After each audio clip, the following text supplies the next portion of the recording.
আমরা যাচ্ছি হচ্ছে এমপি ট্যুরে। তো আমরা এখন আছি কলকাতা এয়ারপোর্টে। সেখান থেকে আমরা ফ্লাইট নিয়ে, প্রথম আমাদের ফ্লাইট হচ্ছে ওয়ান স্টপ ফ্লাইট, মুম্বাইতে দাঁড়াবে। তারপর সেখান থেকে আমরা হচ্ছে গোয়ালিয়র যাচ্ছি। আমরা গোয়ালিয়রে পৌঁছেছি, গোয়ালিয়র এয়ারপোর্টে। তো আমাদের ফ্লাইট ছিল সকালবেলায় 6:25, এখন 2 বেজে গেছে, 2:30 প্রায়। তো এখন যেহেতু ওয়ান স্টপ ছিল ফ্লাইট, তো আমরা এখন নামলাম। অটো ভাড়া করেছি, অটোতে ভাড়া নিচ্ছে হচ্ছে 200 টাকা, 11 কিলোমিটার। এই হলো আমাদের হোটেল।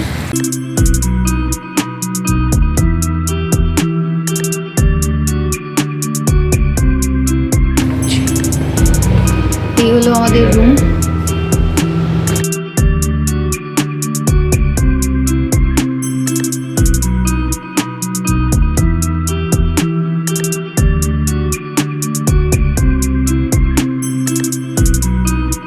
টয়লেটটাও ভালো বড় আছে, গিজারও আছে। এখানে ঘোরার কি জায়গা আছে সেটা এদের যে মেনু কার্ড আছে সেই মেনু কার্ডেই দেওয়া রয়েছে। যেমন রয়েছে গুজারি মহল, এছাড়া রয়েছে জয়বিলাস প্যালেস, সান টেম্পল, পদাভ্যালি, আর আছে হচ্ছে সাসবাহুটম টেম্পল, গুরুদ্বারা ডেটা বন্দি চোর, আর হচ্ছে ভগবান পরেশনাথ টেম্পল। এখানে হোটেলের রিসেপশন থেকে জানতে পারলাম যে এই গোয়ালিয়র ফোর্ট বা সিনথিয়া প্যালেস যেটা আছে, এগুলো সবই কিন্তু বিকেল 5টায় বন্ধ হয়ে যায়। এখন অনেকটা বেলা হয়ে গেছে, আমাদের আজকে যেহেতু ফ্লাইট আসতে অনেকটা দেরি হয়েছে, তো আমরা দুপুরে লাঞ্চ করে ফ্রেশ হয়ে বেরোতে আমাদের অনেকটা দেরি হলো। তাই এখন অলরেডি প্রায় 4:30 বাজে। এখন আমরা ওখানে ফোর্টের কাছে হচ্ছে কোনো অটো যায় না, তো আমাদেরকে বলা হলো কোনো গাড়ি বুকিং করে দিতে। তো দেখা যাক, গাড়ি যদি পাওয়া যায় তো গাড়ি বুকিং করে যাবো। আমরা 4 ঘন্টার জন্য গাড়ি বুকিং করেছি, 1000 টাকা নিচ্ছে। তো খুব বেশি কিছু দেখা যাবে না, যেহেতু 5টা প্রায় বাজে, সব জায়গায় যেতেই এখন 4:30 যেহেতু বাজে, তাই জন্য যেটুকুনি দেখা যাবে সেইটুকুই আমরা এখন দেখব। ভারতবর্ষের প্রাক্তন প্রধানমন্ত্রী শ্রী অটল বিহারী বাজপেয়ী জন্মস্থান হলো এই গোয়ালিয়র সিটি। আমাদের হোটেল থেকে যে ফোর্টে যাচ্ছি, ফোর্টের ডিস্টেন্স প্রায় 6 থেকে 7 কিলোমিটার। গোয়ালিয়র হলো প্রাচীন ঐতিহাসিক জায়গা, যে এখানে আসলে কিন্তু আপনারা অনেক ইতিহাস নির্ভর কাহিনী শুনতে পাবেন। গোয়ালিয়র ফোর্ট চলে এসেছে। এই ফোর্টের প্রধানত 3টে দরজা রয়েছে। আমরা হচ্ছে লস্কর যে দরজা সেইটা দিয়ে ঢুকছি। ये क्या इस दरवाजे का नाम क्या है? उड़वाई गेट। এই গেটের নাম হচ্ছে উড়বাই গেট।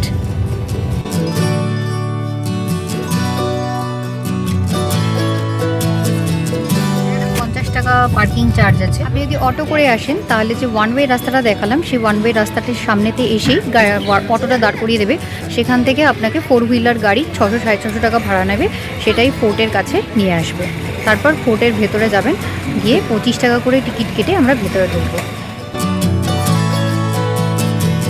আমরা কিন্তু এই ফোর্টে এসেছি, গোয়ালিয়র ফোর্টে। গোয়ালিয়র ফোর্ট কিন্তু 5টায় বন্ধ হয়ে যায়, এখন আর 5 মিনিট বাকি আছে। তো আমরা সেই জন্য একজন গাইড নিলাম, গাইড 500 টাকা নেবেন। তো গাইড নিলে পরে উনি হচ্ছে টিকিটের ব্যবস্থাটা করে দেবেন, আর ভেতরে ঢুকতে পারলে পুরোটাই দেখা যাবে।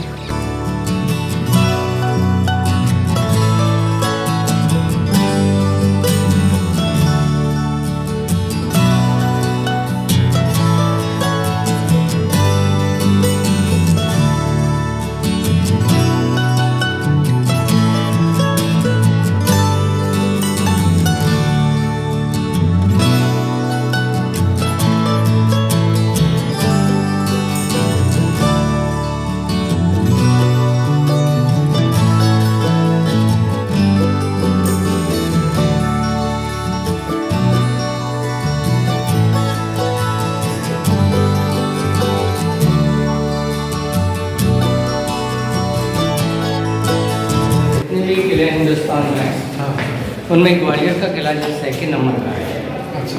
एरिया और हाइट के हिसाब से देखते हैं तो 1st नंबर का जो फोर्ट है वो राजस्थान में चित्तौड़ होता है। चित्तौड़ महाराष्ट्र। एरिया और हाइट को देखते हैं। अच्छा। सिर्फ एरिया वाइज अगर देखते हैं तो कुंभलगढ़ का सबसे बड़ा है। कुंभलगढ़ एरिया वाइज सबसे बड़ा है, वो भी राजस्थान में है, लेकिन वो हाइट में नहीं है, इसलिए 1st और 2nd पे नहीं आता है। ये राजा सूरज सेन के द्वारा इस किले की शुरुआत हुई 525 में। 6वीं शताब्दी में किले की शुरुआत की गई थी। लास्ट में राजा सिंधिया है। इनके बीच में 108 राजाओं ने राज किया। अलग अलग 7 वंश के राजा हुए, कछवाहा, प्रतिहारा, सोलंकी, तोमल, लोधी, मुगल और सिंधिया। ये प्रतिष्ठा का कौन किया? ये महल को मानसी जी ने बनवाया। किले की शुरुआत 6वीं शताब्दी से थी। तो किले का मतलब हो गया किले की बाउंड्री वॉल से। फिर अलग अलग बिल्डिंगें बनती रही हैं। ये मानसी जी का टाइम 15वीं शताब्दी में रहा। इन्होंने इस महल को बनवाया। ये खूबसूरत महल है पूरे किले के अंदर, लेकिन इसमें जितने कमरे हैं, हर कमरे की कहानी अलग अलग है। जिस रूम में अभी आपने संगीत रूम था, पहले पर्दा चलता था, रानी हमेशा पर्दा रखती थी। तो ऊपर देखिए 8 झांकियाँ। रानी का नाम क्या है? 9 रानियाँ थी इनकी, मानसिंह का। हाँ, 8 रानियाँ राजाओं की लड़की थी जिस महल में रहती थी। 9वीं रानी एक गरीब किसान की थी, उसका नाम मृगनयनी नाम था।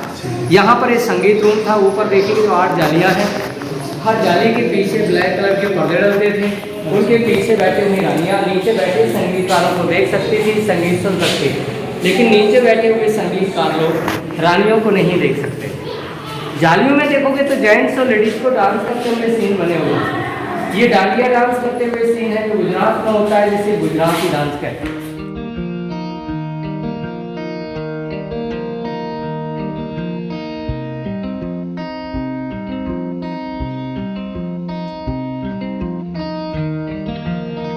जो ब्लू कलर का जो सारे नेचुरल कलर, वेजिटेबल कलर हैं, 500 साल पुराने, उसी समय के हैं जिस समय ये महल राजा मानसिंह जी ने बनवाया था। इसमें ये वाला जो रूम है, ये राजा मानसिंह के समय का मेन बेडरूम था, समर बेडरूम। अच्छा, राजा रानी का। এটা রাজা রানী लाइट की मेन बेडरूम ছিল। तो जब लाइट नहीं थी, वो कूलर कैसे चलता था? वो नेचुरल कूलर चलने का सिस्टम क्या था? इसमें एक कूलर ये है, एक उस साइड में है। कूलर चलने का जो प्रोसीजर था, इस सामने हॉल आप देख रहे हैं, हॉल में एक बांस का पाइप लगा हुआ है, जिसके अंदर 2 फैन प्लेट लगी हुई थी। एक फैन प्लेट दीवार के बाहर होती थी, एक फैन प्लेट दीवार के अंदर।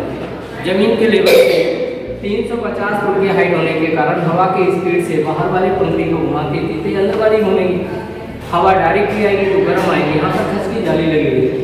बीच में टैंक था, पानी भरा रहता था, केसर से मिला होता था। पंप से फेंकी हुई हवा पानी से टच होकर के खुशबू को लेकर अंदर आती। एयर कूलिंग सिस्टम था। ये नेचुरल कूलर है कि विंड मिल 500 साल पुराना। ये स्टोन क्या स्टोन? ये लोकल सैंड स्टोन है। सारा स्टोन इंटरलॉकिंग सिस्टम के माध्यम से इसको फीड किया। कलर नेचुरल कलर मानसिंह ये सारे नेचुरल कलर हैं, वेजिटेबल कलर उसी ज़माने के जिस समय ये महल बनाया गया था। इनमें जो बनाया कैसे गया है, फूल और कांच के द्वारा हाई टेम्परेचर पका के बनाया एक कलर, एक पत्ती और कांच को मिलाकर के हाई टेम्परेचर पका के बनाया कि ये दोनों कलर को मिलाया गया। तो ये दोनों जो कलर मिलाए गए तो एक तीसरा कलर और आया। तो इसमें ये सारा का सारा ये वेजिटेबल नेचुरल कलर किए हुए हैं। और कलर को करने का तरीका ये था, पहले स्टोन में ऐसा खांचा किया गया, जहाँ जहाँ पर एक कलर आप देख रहे हो, खांचे में पहले चूना भरा है प्लास्टर, और प्लास्टर के ऊपर पेंट किया है, जिससे अभी तक ये टिका हुआ है। क्योंकि स्टोन पे अगर किया जाता तो स्टोन पे पपड़ी बन के निकल जाता। तो स्टोन में खांचा करने के बाद में इसमें जो उसका जो पदार्थ होता है वो अंदर तक गया चूने में, तो चूना पानी को सोखता है। तो अभी तक ये सारा का सारा उसी से मिलकर है।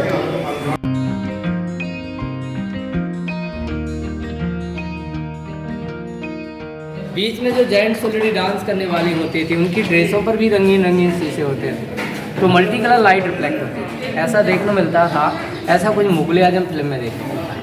4 रानी इन जालों के पीछे अंदर बैठेंगी, 4 रानी उस साइड में, जैसे जो जेंट्स ऑलरेडी डांस करने वाली रानियों को नहीं देख सकते थे, लेकिन अंदर से बैठ कर के रानियाँ सबको देख सकती थी।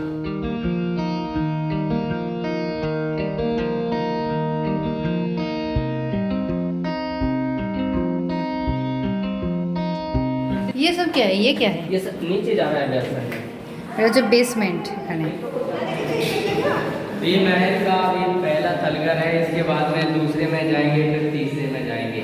इसकी सबसे मेन खासियत ये है कि इसके अंदर तलघर अभी तक खुले हैं। तलघर माने बेसमेंट। अच्छा, तो इसमें ये रानियों का झूला घर था। इसमें चारों तरफ 8 गेट हैं, हर गेट पर कुंडे लगे हुए हैं। रेशम की डोरों के साथ 8 झूले डलते थे, यानी झूला घर था। झूला था क्या? ये झूले थे। अच्छा, 8 रानी। Swing swing. जब मुगल टाइम में इसको जेल बनाया, जहाँ औरंगजेब ने अपने भाई मुराद को फांसी दे के मारा था, उसके नाम से इसको फांसी घर कहते हैं। फांसी घर इसको? फांसी यहाँ से देती है। सामने प्लास्टर भरा हुआ चूल्हा, हाँ, एक इस साइड में है, एक पाइप डाला था, और मैंने कहा 80 से फांसी दो। बांध करके फांसी। नौवीं रानी का महल, उस महल से इस महल को सुरंग के साथ जोड़ा था।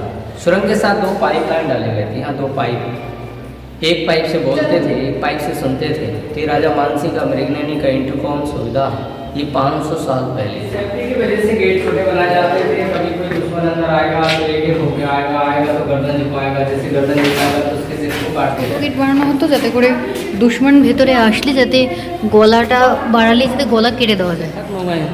तो उनकी रानियों ने जौहर कर लिया था। जिस जगह पे अच्छा, जौहर अच्छा, किया था वो अभी -3 रोशनी उधर वाले जीनों पे जाती थी, उधर वाले शीशों की रोशनी इधर वाले जीनों पे आती थी। इसका एरिया 12 बाई 8 फुट का था, जिसमें केसर से मिले पानी में रानी स्नान करती। ও এটা স্নান করার জায়গা। ये पता चल गया राजा को, कुछ ना कुछ मिला, इसके पानी को निकाला, चंदन की लकड़ी में आग लगा दी और जलती हुई आग में सारी रानी ने यहाँ पर जौहर कर दी। जब मुगल टाइम आया, इसको जेल बनाया, तब इसको छोटा कर दिया। अभी लोग आते थे, इसमें कई लोग गिर जाते थे ऊपर को देखते हुए, तो इसलिए जाल डाल दिया है। तो पहले स्विमिंग पूल, इसके बाद का जौहर।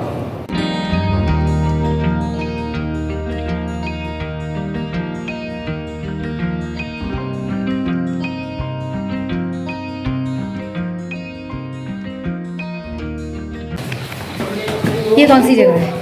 इस महल से लेके जो नौवीं रानी का महल नीचे बना है ग्वालियर गेट पर गोजरी महल, वहाँ से यहाँ तक किले सुरंग के साथ जोड़ा था। अंदर सुरंग रास्ते से जोड़ा गया था। इमरजेंसी टाइम पर ये रास्ते को यूज करके ये अपनी फैमिली को लेके निकल सकते थे।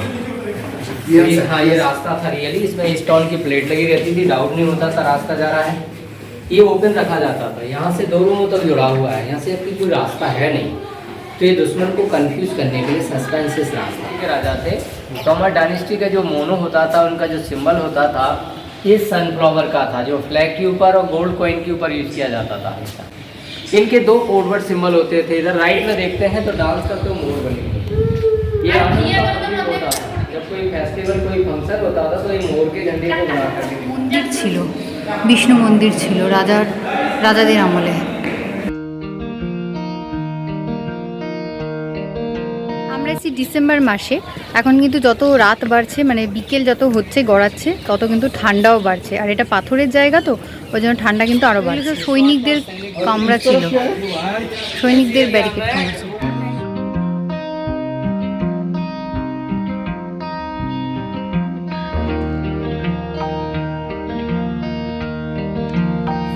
एक बार जब राजा शिकार खेलने जा रहे थे तो उन्होंने जंगल में एक यंग खूबसूरत लड़की को भैंस से लड़ते देखा।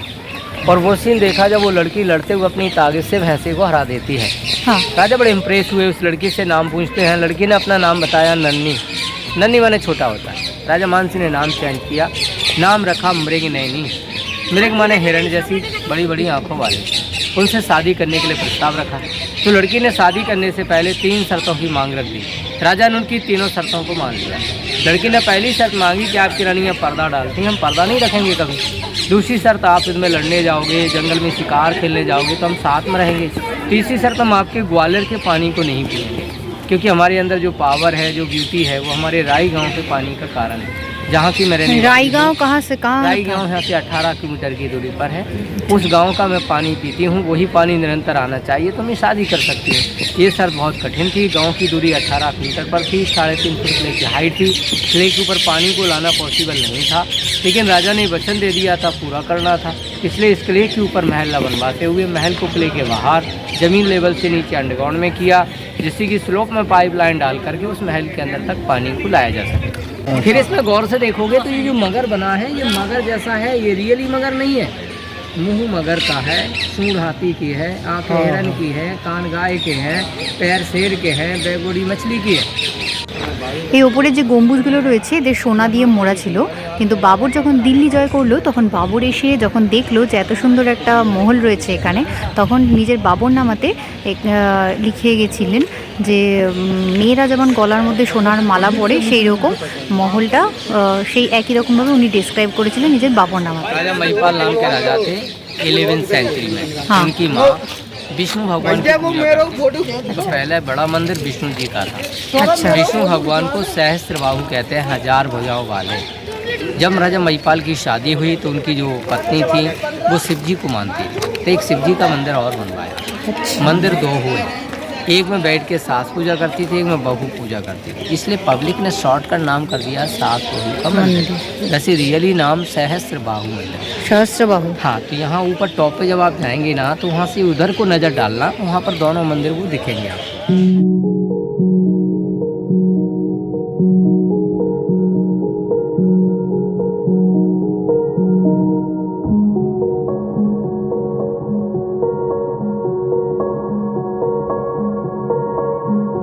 जा रहे हैं सास बहू का टेम्पल, सशस्त्र ও बहू। আচ্ছা, সহস্রবাহু টেম্পলে যাচ্ছি এখন আমরা। গেট বন্ধ হয়ে গেছে, এটা হচ্ছে পাহাড়ের ওপর থেকেই দেখা গেছে মন্দিরটা।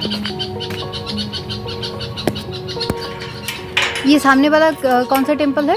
ये पूरा ये इसका नाम है सहस्त्र बाहु टेम्पल, सास बहू मंदिर। हाँ। बड़ा सास का है, छोटा वाला बहू का। और बड़ा वाला जो है वो विष्णु देव का था। हाँ, और विष्णु वो जी की पूजा करती थी वो सास थी, और बहू करती थी शिव जी की पूजा, वो छोटे वाले। राजा महिपाल की राजा महीपाल की वाइफ थी और राजा रत्नपाल की वाइफ थी, मतलब जो बहू थी अच्छा, ना अच्छा, वो रत्नपाल की। এখন আমরা যাচ্ছি হচ্ছে টেলিকা টেম্পল। এটা হলো তেলিকা মন্দির, এটা অন্ধকার হয়ে গেছে এখন।